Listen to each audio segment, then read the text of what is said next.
Watch what you bet. Some interesting games still left in the NBA, Teddy, especially in the Western Conference. The Thunder and the Rockets. And should I say the red-hot Rockets enter into play. As I'm looking now, Teddy, doing the script a little bit early, was at 1.5. Now I'm seeing actually 2.5 showing up offshore in the favor of the Houston Rockets. Total 230, moneyline split -140, +120. On TV tonight, Teddy, TNT, 9:30 start, live from Chesapeake Energy Arena. The Rockets, 40-38 against the number on the season. 4-0, however, in the month of April against the number. And how about the Thunder?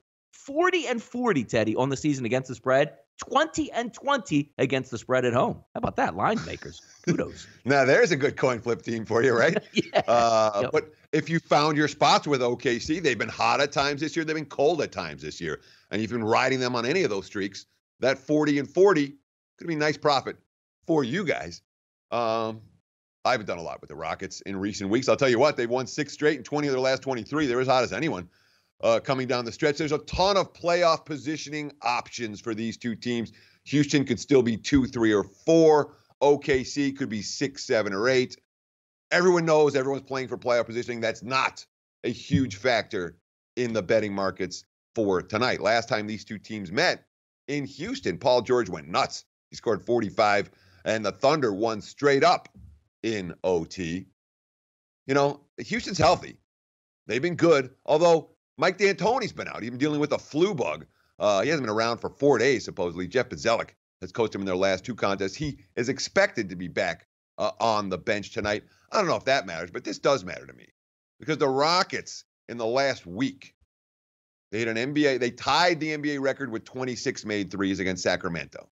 And then in Sunday's win over the Suns, they hit an NBA record 27 three-pointers in a game. So you have a team that's been raining threes at an unprecedented clip over the last couple games. That worries me a little bit. It really does. All that being said, okay, Billy Donovan's playing, roster minute games right now where he's adjusting his rotations and using Raymond Felton and Patrick Patterson and Markieff Morris in different situations than he has been. Donovan, quote, in the playoffs, you get caught doing different things. And I think that's always why you want to keep your roster engaged during the course of the year. I think everybody's got to be in a position to step up.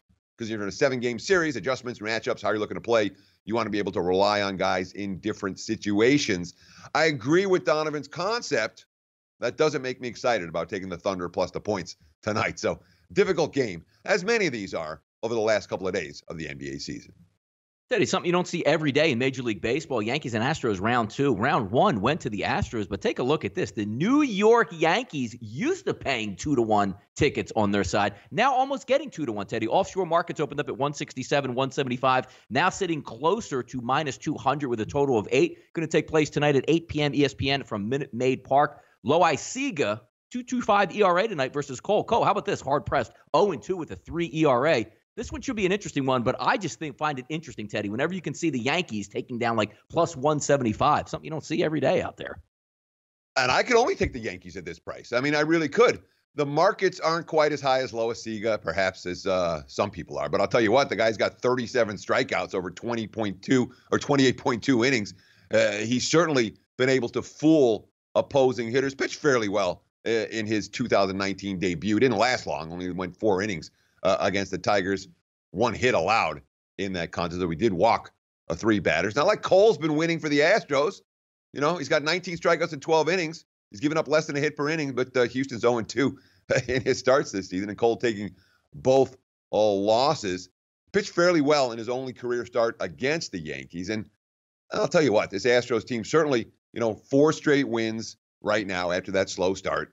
The bats have come alive a little bit. And the way they've done it, it's a little bit scary for opposing teams because you've seen Houston first, they erased the deficit against good relievers in Oakland and won that game on Sunday. Then yesterday, same story, 3-1 deficit. Yankees went to Britton and then they went to Ottavino. And we saw Houston able to hit both of those guys. When you're hitting elite relievers, that's scary. The Astros are doing right now, which helps merit this big price tag. All that being said, I can't lay it. The Yankees are too good to be a +175 dog, even in Houston. We shifted over to the other team in the Big Apple, Teddy. Twins and the Mets kick off a series today, and the Twins now getting +200. Mets as high as -245, total of 6.5. But the price says, you know what? That's an expensive price. But if you can't get a run off the other pitcher, How valuable can that price actually be? Take a look at DeGrom, 2-0 in the season, leaving off exactly where he was, the 2018 Cy Young winner for the National League, a 2-0 mark, 0 ERA. Gibson comes to town. Oh, yeah. Nice little 9.64 ERA sporting there, Teddy. Yeah, exactly. You can understand from the starting pitching matchup alone why we're seeing this type of price tag for the New York Mets. All that being said, look, DeGrom has been, his first couple starts this year may have been better than last year when he won the Cy Young with a .170 ERA. You know, he's given up 8 hits and 2 walks, 24 strikeouts, 13 innings. That's impressive. 3 runs or fewer in 31 straight starts. You know what the Mets' record is in those 31 starts? 13-18. Okay? You've been back in DeGrom. You've been losing your ass. And I know he's won 4 straight, 2 in the last year, 2 so far this season. I know that his 26 consecutive quality starts tie Bob Gibson, not Kyle Gibson, Bob Gibson for the record. And, of course, DeGrom even hit a home run last time out when he struck out a career-high 14 in 7 innings against Miami. But the Mets are 13-18 in his last 31 starts. The Twins aren't bad. And Gibson, you know, he's got some ugly numbers. Last time out, you know, one out away from completing 5 innings of a 1-run ball with a 3-run lead against the Royals, and then all of a sudden, boom, you know, 5 hits, a walk, an error, and KC leads 6-3, and Gibson's got an ugly stat line.